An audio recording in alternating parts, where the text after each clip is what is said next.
अगर किसी रोज़ेदार ने रोज़े की हालत में दांत निकलवाया और दांत निकलने के बाद उससे ज़्यादा खून निकलता है, वो खून हलक से नीचे उतर गया तो ऐसी सूरत में रोज़ा टूट जाता है।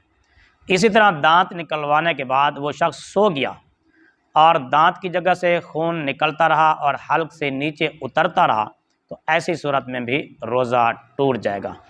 और अगर एहतियात की कि खून हल्क से नीचे नहीं गया बल्कि उसको थूकता रहा तो फिर दांत निकलवाने से रोज़ा नहीं टूटता, और दांत निकलवाने की वजह से खून हलक से नीचे उतर जाए तो इससे रोज़ा टूट जाता है। तो लिहाजा अगर आपको बअमर मजबूरी रोज़े की हालत में दांत निकलवाना पड़ भी जाए तो इसमें ख़ास एहतियात की ज़रूरत होती है, आपका रोज़ा टूट सकता है। अलबत्ता इस रोज़े के टूटने की हालत में कफ़ारा नहीं होगा बल्कि उस रोज़े की सिर्फ कज़ा लाजिम होगी। तो लिहाजा रोज़े की हालत में दांत निकलवाने से एहतियात चाहिए।